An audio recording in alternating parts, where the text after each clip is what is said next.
Yeah, exactly. We've missed a little bit. We're gonna try, everyone.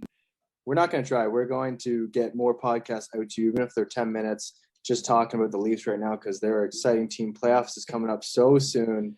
Exams are over, baby. Yeah, exams are over. The playoffs are coming so soon, which I think this morning was the first time I woke up and I got a little bit nervous. All year, I've been the one who's been like, we're winning the cup, like we're the best, like just that toxic positivity.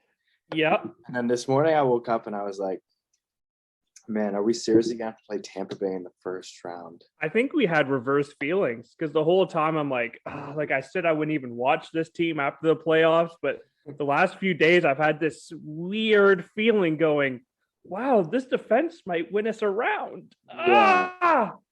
Honestly, that's my cup right now is a round, but it's not like I think we'll win against no matter who we play against. I do honestly think that.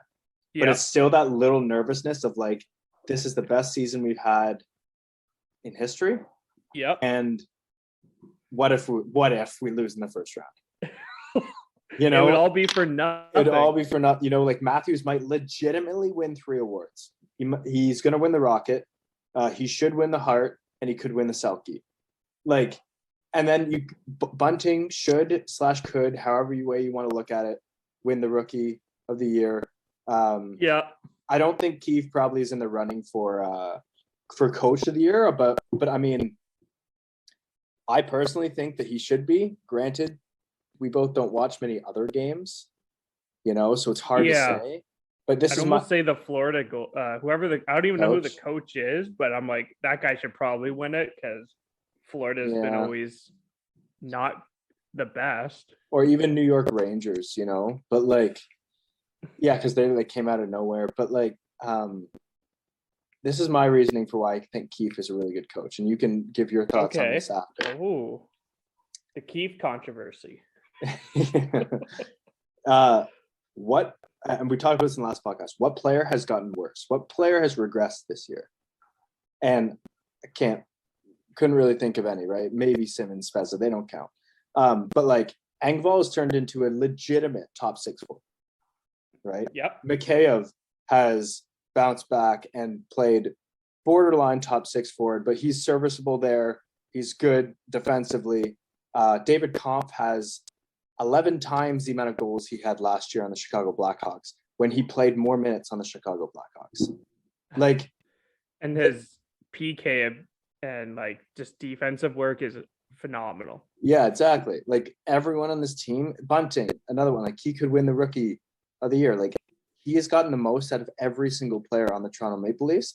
And whenever we're worried about Willie Nylander, which we sometimes are, I know he's your favorite player, but like sometimes you're even like, come on, like what's going on? Like he seems to get the most out of him when it matters. Last year's playoffs, recently leading up to the playoffs, Willie's played better. But he's killing it. Yeah, whenever Matthews is out, it seems like Willie plays better. He's just unreal. He's like, I guess I'll lead the team. Yeah. But what are your thoughts on that Keefe stuff? I can't say he's done anything like to make anyone upset. Like, why would he take this guy out or play him here? Like, he's played it pretty safe. Like, every once in a while, we're like, why is Hall still playing? Yeah. But other than that, like, he's handled everything. So many injuries, COVID. Like, it's been such a weird year, and he's just done super well to manage it all. So just with all the extra stuff going on in the background, I'd say that's even more of a reason why he's been a top coach in the league. At least top 5. Can everyone, even non-Leaf fans, agree that he's a top 5 coach right now in the NHL? And I think the answer is probably yes.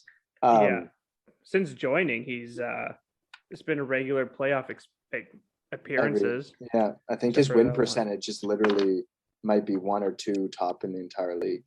It would have to be. Yeah, I think Colorado would probably have us, but I think we definitely got there. We're now officially 3rd place in the NHL right now. Officially 3rd place. Our last podcast was against, we covered the Dallas Stars game.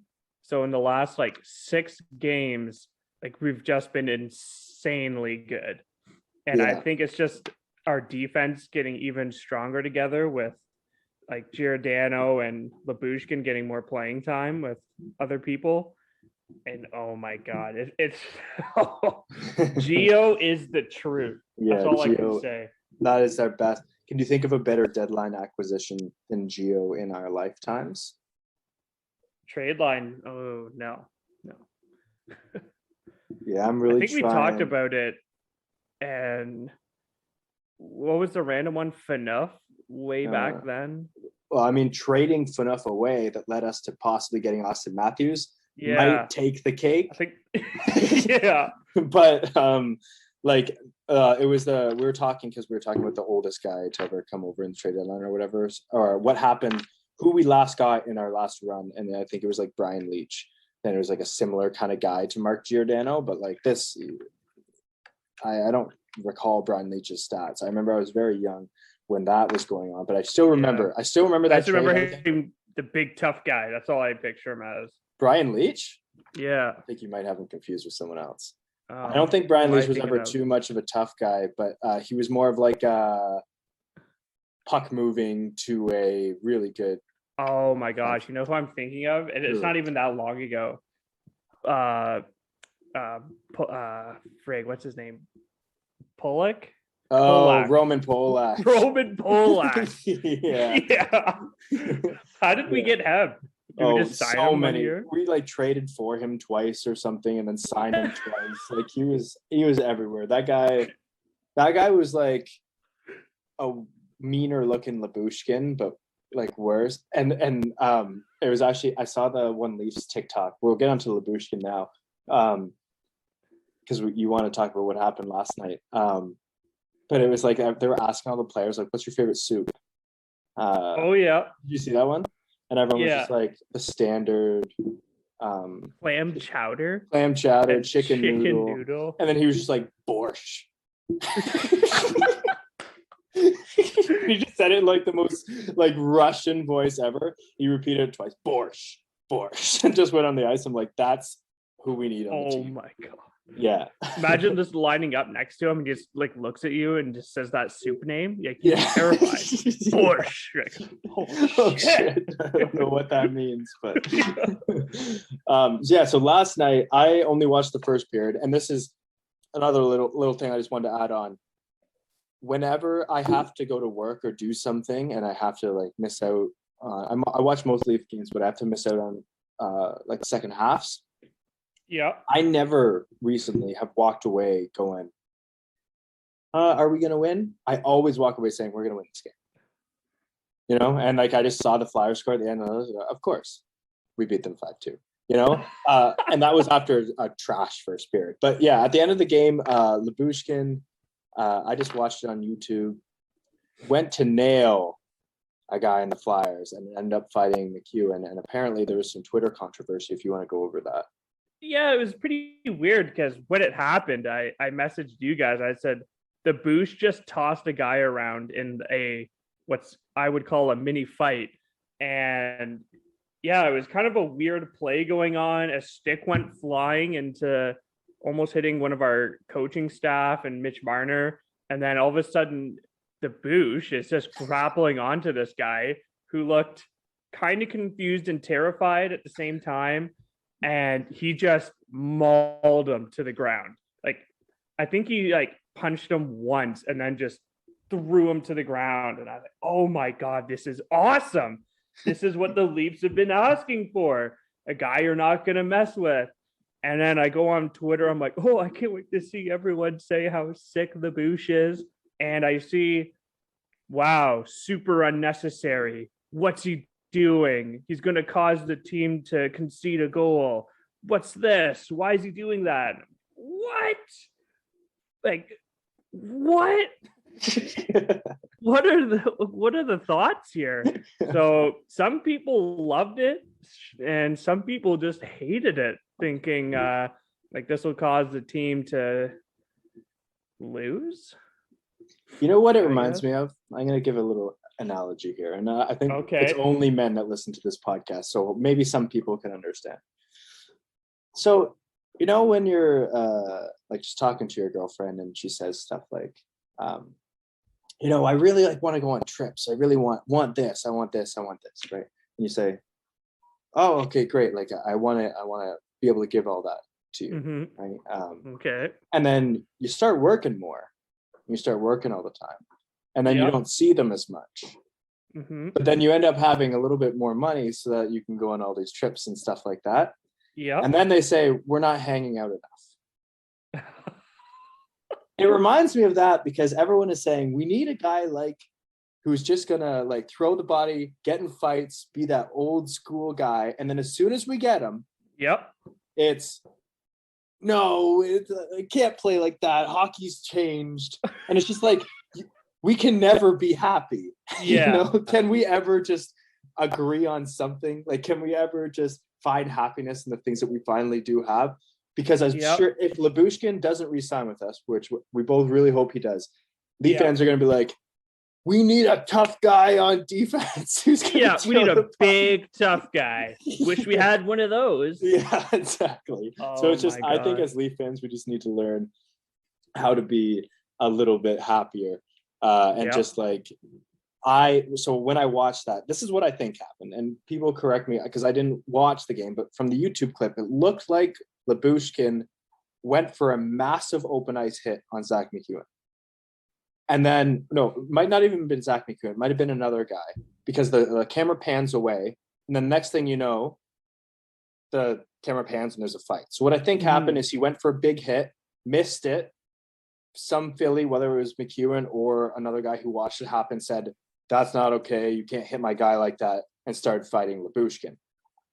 I don't think that Lyubushkin necessarily started it. I think he went for that big open ice Scott Stevens hit that almost decapitated the guy. I don't know if it would have been clean. But like I think that's what happened. So it's not like he went out of his way to start a fight. Someone can correct me if I'm he's wrong. not that guy. But the other guy went after him. Similar to the yeah. Taylor Hall thing, right? Yeah. Like, But the look on his face was hilarious. He's like, I have to call this guy out, but I don't want to. And then the boost just ragdolled him. And I just looked up Zach McEwen's height and weight. So he's 6'3", 205 pounds. Wow. And he looks small compared to the boosh. What is the boosh? I don't even know his stats. He is. I hate when they give it a meter in the meters. He's 6'2", 208. Oh, it's not as big as I thought he would be. Oh wow. Weird. I thought he was like 6'5". But he has that Russian Siberian strength. Yeah. You know? So Oh my gosh. So it doesn't matter. He could weigh 150. And He just like pushed him down and held him there. And yeah. like, wow. Yeah. I think what I love is that everyone on the Leafs absolutely love the guy. Like he's an absolute like teddy bear off the ice. And I feel like he'd be really comfortable here, which is why I'm optimistic we'll get to re-sign him. Mm-hmm. Just because he's like, wow, like everyone in the locker room likes me. Yeah. So I'm hoping that sways him because I love his style of play. And like he does do a couple of like odd passes here and there. Last two games, there's been a couple, eh? One resulted in a goal, but which is too bad. But he's just trying to clear it, and it didn't work. But, yeah, the amount of good plays he makes for every one of those mistakes, like you could just easily make this comparison. Like, would you rather have Travis Dermott, who can't be a physical player and makes those mistakes, or Ilya Lyubushkin, who can be a physical player and can make those and he's so good at covering like Riley. Like, I feel like Riley's been even better when the Boosh is on his line because he's like, oh, I've got this guy to cover me. It's kind of like he has Ron Hainsey again. Yeah. Except he can play like a physical style of hockey and isn't 46 years old. You know? And actually what I've noticed the past few games, which is maybe I'm only seeing the good things, but like his breakout passes are really good. It's like he was kind of touted, and I know his analytics on this aren't very good. Like credit to Downtown Stephen Brown, who really went in depth on this. But his breakout passes look really good. And he's not supposed to be that kind of player, but like he's making like crisp passes all the way down the ice to like the opposite blue line and starting odd man rushes. I remember there's one play to Engvall I think it was 2 games ago that might have even led to a goal. Like he got his first goal the other night. I think he is going to definitely resign, and he'll be definitely someone that you can sign for a decent price. Yeah. Because the other thing too is like, it feels like so many Russians always want to come to Toronto. Like whenever you hear of a Russian signing, it's to Toronto. Yeah. Some Right? young guy. Yeah, like Ozhiganov and like even most players like Suemala, like he wasn't Russian, but like there's just been a ton of guys in the past that haven't worked out, but that we've been able to sign because I think it's just like seen as the hockey epicenter. And also probably the weather's a little bit more similar to Russia. So that might help. Yes. So do you have any changes of who you would like to see between Boston and Tampa? Because it's going to be only those 2 teams, and we're going to have home ice. I've actually been leaning more towards Boston recently because I feel like they're not good this year. Like they're finally falling apart, and I haven't seen the last couple of games they've played or anything, but I just have this feeling that like we could just overtake them now. And it would get the monkey off the back of them, of the PTSD Yeah, really. playoff pass. So I wouldn't mind Boston first round. Tampa Bay, like I still wouldn't be that scared, but they're still like the reigning 2-time champs. So you just never know. Yeah, this is the deciding factor for me is Vasilevsky versus Swayman or Ullmark. And it's just like Vasilevsky can and does in the playoffs become the best goalie in the entire league. And both of those guys at their best are good. Yeah. They're not like elite, right? So it's just like what has harmed us in the past playoffs has been Carey Price, randomly both Columbus goaltenders playing amazing, and then Tuukka Rask playing amazing, right? So can we get a possible goalie who's not elite? That would be nice. And I agree with you that there's like, I think it will be Tampa because I think that Tampa wins more games in the next little bit in Boston. Yeah. So I think we need to expect facing the defending. But how perfect would it be to win the first round and beat the defending Stanley Cup champions all at the same time? That would give quite the like morale boost. Yeah. That's true. And I also want to remind everyone that when we beat Tampa Bay or Boston in the first round, nice. If we beat, let's say, Tampa Bay, we will very likely. Yeah, we will very likely play New York Rangers or Pittsburgh Penguins in the next round. Frig. Is that going to be who faces? Like, are they going to face each other? They're going to face each other. What a playoff series that's going to be! Wow. So we could very well be playing Carolina as well, which I also wouldn't be too scared of. But if one of the wildcard teams wins, we're going to be playing either the Rangers or Pittsburgh, and Florida will be playing the other wildcard team that wins. Okay. So I would love to see either the Rangers or Pittsburgh. Give me them all day. Like, I think those are the 2 weakest and Washington. Washington doesn't even count. New York Rangers and Pittsburgh, I think, are the 2 weakest teams in the entire conference playoffs. Yeah. I feel like the Rangers are still too young. Like, they're doing well, but I think they're still like a couple years away from being a real contender. So yeah, I wouldn't mind them. Yeah. And then Pittsburgh's just getting old. So yeah. But they still have it somehow. They're 3-6-1 in their last 10. So it's not like they're playing too well. But Malcolm's also been out from suspension and stuff like that. Yeah, stupid one.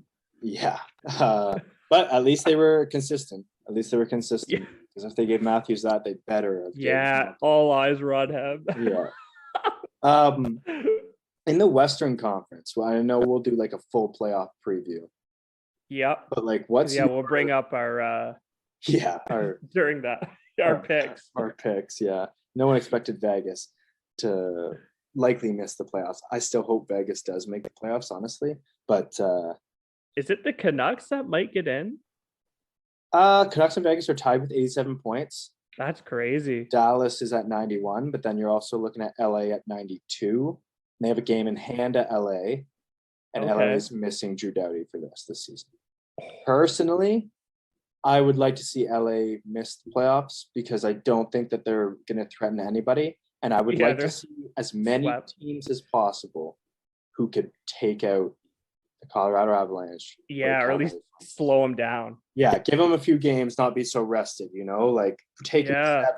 But I feel like no matter who plays LA, it's just like that's just like a gimme, But also, we lost to Montreal last year, and that was a gimme. So Yeah. you never know in the playoffs, especially with Kopitar and like still some of the veteran leadership on that team. But I would like to see Vegas make it because I would love to see Vegas, Colorado first round when Vegas gets back Stone and Pacioretty and all of those boys and has like a full team Ooh. for the first time, and then they just beat That's each. like a conference final matchup. Yeah. Wow. And Oh, yeah. And also, how sad would the Edmonton Oilers be if LA does just drop out the last little bit and Vegas takes their spot and they have to play Edmonton first round? That'd be kind of funny too. Oh my But god. yeah. Yeah, is there anything else that you wanted to touch on? Oh, I did want to ask you a question.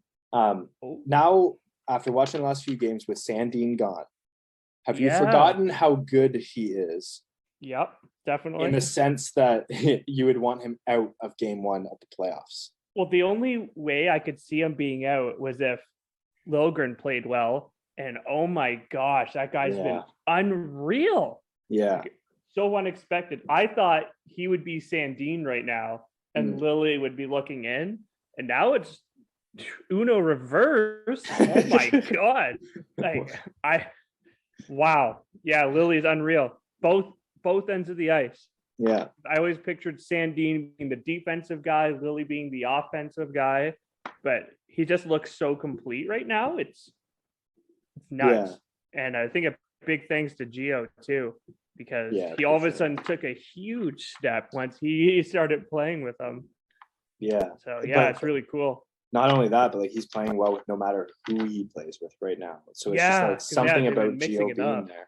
Yeah. And like him and Gio are somewhat similar players in some senses. Like I doubt Liljegren will ever be as good as Gio was. But you also have to remember like Gio wasn't that good until he got into his little bit of his later years. Like I think he won the Norris at like 34 or something like that. Like so 32, 34, somewhere in there. I just think that Liljegren plays with a lot of the same. He's physical, but he's not like that's not his game. Yeah. But he can be offensive. Like look at the shots. Look at that shot last night. Yeah. That was Matthews like, right? So he's put up a few goals the last little bit. He's playing on the power play right now with Gio on the second power play unit. And he doesn't look out of place. His clapper's good. Like he's becoming, I feel like he was always touted as like being a more offensive defenseman. And then he went to the AHL and they were like, okay, if you're ever going to make it, you need to get really good at defense. So that's all he focused on. Became more of a defensive defenseman. And now he's like, wait, these skills were the things that almost got me picked top 5 until I dropped all the way to 17 because my injury or sickness, I think it was. Now I can start to, now that I've got the defense figured out, I can start to get back to being that type of player. And that's a good point. Yeah, at least feeling a little more comfortable. And it's comforting to know that Gio is your other D partner. Really. That's a good guy to have back there. So Sandin would be out. You'd take Sandin and Hall out for game 1? Sandin just because he hasn't played. Yeah. So I'd rather. Man, there's this video circulating on the internet of him at practice. Have you seen that? No. Oh man, it's really tough. They're doing this drill where they're on the side, like on the boards by the hash marks, and they have to like skate around the circle and then shoot on the goalie. Muzzin gets a pass, immediately just stops, kind of like flicks it at the goalie. Then he puts his hands on his knees and he just like takes like a couple minute breather. And then he just looked banged up, like not good. And of course it could be anything like, oh, I just got tired or I have to go pee, like whatever, but it didn't look good. Like he looks pretty messed up. But are we even that upset if he is like our seventh defenseman walking into the playoffs. No, not at all. I think we're used to playing without him now. Yeah. And I mean, does that put Sandin in? It probably would. Just because I feel like if you play Muzzin, it's almost like a health risk. Like if he leaves mid-game, like now you're down a defenseman mid-game. Brody Sandin sounds like a real good pairing. Brody that Sandin would be safe. Riley Boosh and Gio Lilly. And then you have Hall and Muzzin as your extras. Like, oh my god, that's an amazing. There's so many options. Depth? I hardly even care what they do for game one, except the only preference would be just like maybe leave Hall on the bench. But like even if he plays, it's like Keith knows more than me and you. You know, he's seeing stuff that we're not seeing. Hall does make some good plays sometimes. It's just when maybe it's because we're just fixating on him so much that when he makes a mistake, it's like, but then when Boosh makes a mistake, we're like, we love Boosh. You know, like he'll make some mistakes, but it's fine. He'll make up for it. Whereas when Hall makes up for it, we're like, no, he still makes those mistakes. Frig, we just got called out by ourselves. That's so true, though, man. Labushkin screens Campbell and lets in a goal, and we're like, oh, it's fine. If Hall could you imagine if Hall had done that exact play? Oh my god, we'd be right now saying, why is Hall in? Why is Hall? It'd be worse than that. He would be getting he would have to turn off his Instagram comments like Tim Stutzla at this point from Leaf fans, from his own team's fans. Did you see that? That he had to. No. He was getting called a diver on all of his Instagram posts. Oh. So he turned off the comments. Yeah, I mean, that's so dumb. Yeah, I think both is kind of dumb. Like, you think that's going to stop him from embellishing? Like, he's making millions of dollars, and he's like, it's not going to stop. If you're going to get the call like that, why not? Exactly. Yeah. And then the old school hockey players will say, well, this is why we need Dave Semenko in there to teach him a lesson. Yeah. Yeah. The one thing I want to talk about before we end, which I don't know if I want to like jinx it or anything, but Jack Campbell's looking pretty good. Yeah. His record in the last, I think, 10 games, he has a 9.15 average. So it's good. Like, that's all you need to win. That's all we were saying that we need. Yeah, exactly. And yeah, he's looking pretty good. And he's only been getting better as we get closer to playoffs, which is also rare. Yeah. I think we were declining pretty hard last year with Freddie right now. Yeah. So yeah, we have 5 games left. No, Freddie wasn't even playing it last year, remember? He was in the AHL trying to get him ready, and then we just went with Jack. Yeah. Oh my gosh. Yeah, so way better situation this year. Yeah, exactly. He made some crazy saves last night. Like the one, it was a 2-on-1, and I think it was Gio dove. So then Campbell instantly knew this guy has to pass it. So he just started sliding across, and the guy passed it over. Guy took a one-timer right in the bottom corner, and Campbell was already there. And I went, oh. And that was when we were up by 1 goal. So that's the most important thing to me is like seeing how a goalie reacts when it's a close game. I don't care as much if it's like, I mean, we're Leaf fans. Is that an Niemela alert in the back? Oh, yeah. Topi. We haven't talked about him in a while. We'll have to do a deep dive on him next time. Sorry to cut you off. Keep going. I do care more about just like if it's a close game at the end, seeing how a goalie reacts, because that's the playoff style hockey where every save is like that. Yeah. You know? And especially for Jack, because he gets so down on confidence sometimes, it shows confidence in himself, and that's how you grow confidence. Is like making those big saves in a close game. Yeah. Because that's when the boys are like, thanks a lot more. You know, if he makes a big save when it's like 7-2, they're like, oh, nice, man. You know, but like, so we got 5 games left. Tomorrow against the Lightning, Saturday against the Panthers, Capitals on Sunday, Red Wings on Tuesday, Bruins to finish off the season on Friday. Tough schedule. I think all we need is 2 wins over our next 5. I hope we get more to solidify home ice advantage. Mm-hmm. And then let's say we get that.